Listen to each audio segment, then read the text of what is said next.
Hey guys, today I'm going to be unboxing the HG Iron-Blooded Orphans Io Frame Shiden.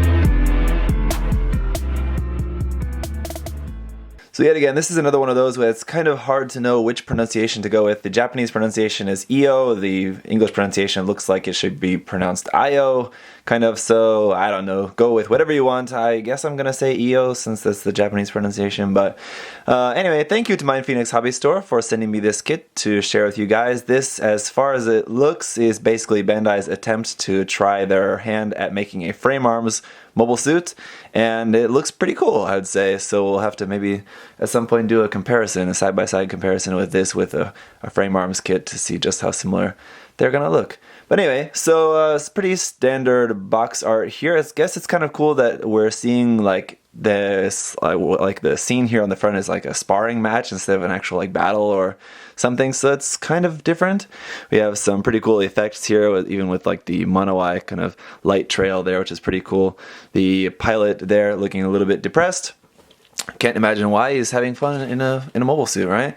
Number 25 here in the HG Iron-Blooded Orphans line. Here on the bottom, we've got a front and rear view. Again, still nice that we get English here for all that. It says the rifle mounts on the back of the body. That's pretty cool. Very interesting feet again on this one. Not really sure if I'm really too much a fan of those feet. I really like the design of the mobile suit as a whole. Just the feet are a little bit goofy for me personally. Weapons are pretty okay. The rifle is not my favorite design out of HG Iron-Blooded Orphans, but it's definitely not my least favorite either. So. It says, enjoy creating impressive poses by using its whole body structure. Okay, yes. The gauntlet can be attached to the forearm, so again, the shield is called a gauntlet. The baseball bat is called a telescopic partisan, can be mounted on the backpack. Is the telescopic partisan is what that's called. Okay. It has a very huge shield, again, very frame arms style there, and a very frame arms style looking head as well. Some more detailed images of that there. Going around to the other side, again, you can of course customize this with parts from HG Iron-Blooded Orphans option set. Here it's featuring option set 6, which has a couple different face masks for it, as well as a different bladed bat. Baseball bat there, and then of course you can use the gun as well, other stuff, whatever you want really. 1,200 yen for the list price for this.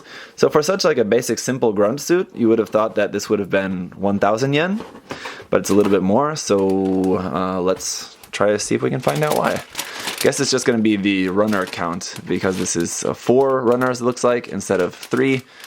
So here we got kind of lightish color, gray, some stickers in there. Our polycaps are in light gray, which is a pretty odd color. I don't think I've seen that in a long time, if ever, in that specific color. Some maroon parts, and then there's our frame there. So I believe this is probably a new frame. So that'll be interesting. So like, for example, with the Barbatos, it's 3 main runners. This is like 2 big runners and then 2 smaller ones. So I think when the layout is like that, that's why we have the higher price for those. So even though the mobile suit is relatively simple, it's just the amount of runners will make that 1,200 instead of 1,000 yen. Anyway, so here we have the box art there at the top. Again, once again, here at the bottom, the artwork for the mobile suit and the pilot. Hush Media, I couldn't remember the guy's name, there it is. Here, if you want to read that English, I think you can read that there. Let me see, there you go. You can see it's a development from the Hyakuri and Hyakuren. There are some aspects you can definitely see that, especially around the stomach section. And then read about the pilot there. Yeah, so let's go ahead and get this opened up. Here's our parts list. Everything's going to be all new in this case, so we're going to be using everything except for a few polycaps. Construction is going to start off with the body, then the head, very simple head there, just 4 pieces. Then onto the arms, upper body together. Then feet, legs, and finishing up that, and then the skirt, waist section, putting the body together. And then on our color pages, we're going to be building the backpack here. Then the weapons, rifle is just 2 parts. What was that called? Partisan is just 1, 2, 3, 4 parts, looks like. And then the shield is obviously just 1 part, just going to plug onto there. Then we have the big shield.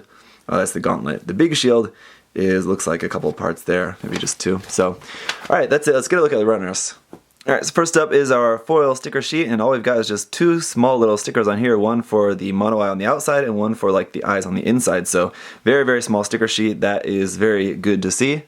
And then once again, here's our polycap runner, PC002, standard for the HG Iron-Blooded Orphans kits, but this time in this very light, slightly bluish gray color. And then matching that color here on runner A is our new frame. Now this is labeled HG144 IO or Io Frame. And so here we have all this new frame. So I don't know, how many times we may or may not ever see this frame again, but it's cool that they went ahead and developed a new frame for this mobile suit. And then runner B is a bigger runner here, all in maroon. And you can see there's this section cut out here, which I'm guessing is the parts for the Ryusei Go custom. The P-Bandai kit will probably fit onto that part there. I believe that's maybe just probably extra shoulder parts on there, if I remember correctly. But anyway, just all our main armor parts here for all around the body, head, skirts, all of that. These runners are just going to be labeled as HG1144 Io Frame Shiden. And then back to that same light gray color here for runner C, we've got the parts for the side skirts, a few more parts that are going to be going around on the body, and then our weapons parts here. It would have kind of been nice if the weapons parts were a different color from the frame, just so that they looked a little bit different. But again, just a little bit of paint and should be fine on that. And last but not least is runner D with our other accent colors. This is a kind of cream color. So we have the parts for the partisan, as well as a few parts, I believe these are probably for the feet, and then on the chest, torso area, and that's it. Alright, so that is going to be it for unboxing the HG Io Frame Shiden. They went with this particular depth of box that I think is... I know they have a thinner box depth. I think they could have made this thinner because there's definitely a lot of empty space in there. But I don't know, maybe they just wanted to, because it has the higher price, the 1,200 yen, they just wanted to make it seem like there was more in there or something. I don't know. Anyway, but whatever the case, just a kind of Shinfo observation there for you guys. But thank you so much for watching this unboxing. If you do have any other questions or comments, leave those down below. It's pretty straightforward though. I can't imagine what kind of questions you might have, but if you think of something, just go ahead and ask down below and I'll try to answer that for you. And yeah, I'll see you guys in the review. Bye bye!